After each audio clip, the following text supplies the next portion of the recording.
Hi, readers. Welcome back to another day of reading fairy tales. We have been spending a lot of time talking about stepping into our character's shoes. We've been making predictions. We've been making sure that we can tell the difference between when a character is speaking and a narrator is speaking. And today I have another strategy for you and another fairy tale for you. Today we're going to work on paying attention to three very important things when it comes to our characters. Paying attention to their actions, their words, and their thoughts.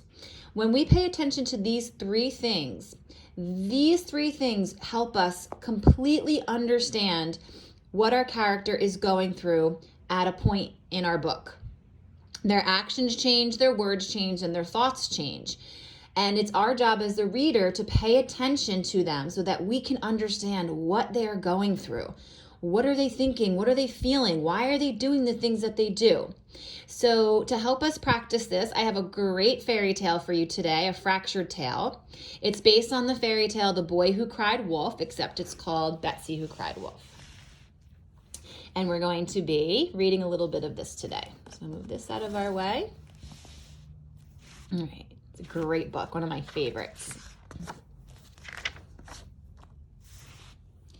think I swallowed a bug. The grass here is really sweet, but it's greener over there. We can outrun her. When I was a lamb, I was polite to my shepherd. I hope the new shepherd isn't strict. Betsy Who Cried Wolf. On her 8th birthday, Betsy took the shepherd's oath. She was going to be the best shepherd in Bray Valley history, and any wolf who tried to eat her sheep had better watch out. Make us proud, Betsy. That night, while Betsy slept in her bedroom above her mom's bakery, Zimmo howled on Rosenrise Mountain. Ooh, he was hungry. Boo-hoo-hoo. He was lonely. The sheep were always guarded, and he was the last wolf on the mountain. He needed a plan. He thought, he howled, "Aye!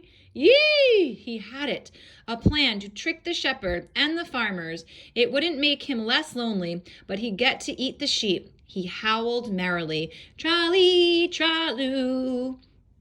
So notice what happened here, right? I said a word, and it has that OW in it, which we've been working with. And I said this word, and it did not sound right. And I stopped, and I said, my brain was like, no, Miss Cottrell, you cannot keep reading. Something was not right there. So I went back, and I asked myself, does that make sense? It did not. And I went back and found what word that should be and read it correctly. Early the next morning, Betsy packed her lunch pail with 2 helpings of Mom's pies. Then she led the sheep up Rosenrise. When they got there, she scanned her slope to the left. No wolves. She scanned to the right. No wolves. But a ewe was trying to jump into the Soakenwets River. Betsy drove her back and then scanned straight ahead. No wolves. I hate going uphill. Bah! All right. Hidden in a thicket halfway up the mountain, Zimmo watched Betsy. She looked tough, but he'd fool her anyway. Down here right now. Betsy scanned to the left again. Zimmo stepped out of the thicket. Was it a wolf? Betsy reviewed her wolf checklist. Long snout, check. Bushy tail, check. Hungry eyes, check. Sharp teeth, check. Too skinny to be a wolf. Oh, Miss Shepherdess, we have company. It's a dog. Bah! He's wearing a woolen muffler. It was a wolf. Betsy blew her whistle and cried, "Woof!" exactly as she'd been taught in shepherd school. Every farmer in Bray pounded up to the pasture. Zimmo slipped into his thicket and watched. Those farmers could scare an ordinary wolf, but not Zimmo, not a hungry wolf with a plan. So I actually went ahead and I jotted down the 3 things that I wanted to pay attention to today. Her actions, her words, and her thoughts. So her action is she's blowing the whistle. So what she's doing right now is she's blowing the whistle because she saw a wolf. The words that she's saying is she's crying, wolf. She's saying out loud, wolf, wolf. And the thoughts, this is where we have to dig into the mind of our character. What do I think she's thinking? And I think she's thinking, I have to protect these sheep. So by me looking at all 3 of these things, her actions, her thoughts, and her words, I can come up with how I think Betsy is feeling right now, right? I think that she might be a little nervous, but I also think she's being very brave and she's being very responsible. She's taking what she learned in shepherd school and she is following exactly what she was supposed to do, and she's doing it. So I think she's being brave, I think she's being responsible, and I think she might be possibly a little nervous because it is her first day as a shepherdess, and she's got a wolf going after her sheep. "Where's the wolf, Farmer?" Woolsey shouted. Betsy pointed. "There." But the wolf had vanished. Safe in his hiding place, Zimmo chuckled and his stomach rumbled.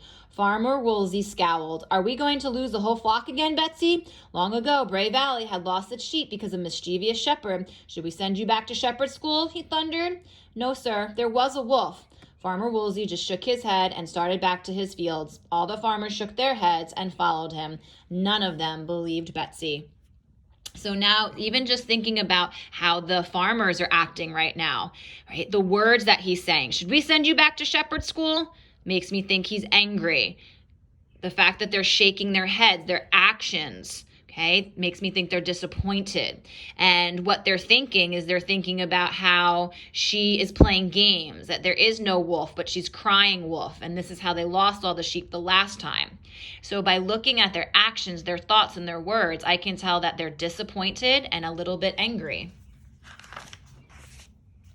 Zimmo almost felt sorry for Betsy. It wasn't her fault she was up against a hungry, lonely wolf with a plan. Betsy went back to work. Scan right, no wolves. Scan left, no wolves. Scan straight ahead, no wolves. All right, time for lunch. Betsy reached into her lunch pail. She'd protect the sheep no matter what. She'd show those farmers. Zimmo waited. Let her eat in peace, he thought. He scratched a flea and then ate it. Some lunch for a wolf. Betsy finished her rhubarb pie. Scan right. That wolf again. Wolf! Zimmo felt bad about tricking Betsy, so he howled. Ooh-wee! She had him now. She blew her whistle. She hollered, "Woof, woof!" When she turned to look for the farmer, Zimmo tiptoed away, feeling like a skunk. But he had to follow the plan. A wolf had to eat. Only half as many farmers came this time. Not one saw even a hair of a wolf. Farmer Woolsey took away Betsy's whistle and sent her back to shepherd school. "We're disappointed in you, Betsy. You've let us down." So exactly what I was thinking, now those words are actually being spoken. And you'll see here on the board, she says, "I will cry wolf only when I see a wolf. I will cry wolf only if I see a wolf. I will cry wolf only if I saw a wolf. I cried wolf because I saw a wolf. There is a wolf out there, you farmers. Are wolves smarter than humans?"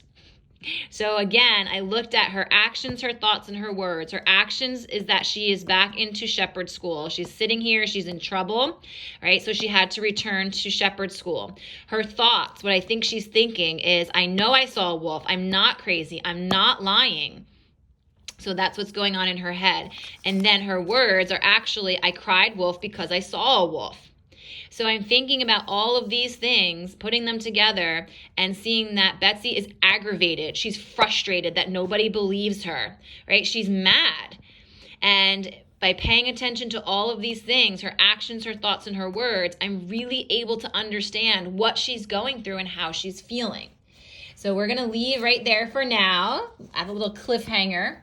And I'm going to have you guys go off and with your own books, I want for you to pay attention to these things when you're reading. Your characters' actions, their words, and their thoughts. And by doing that, you will get to know your characters better than ever. Happy reading.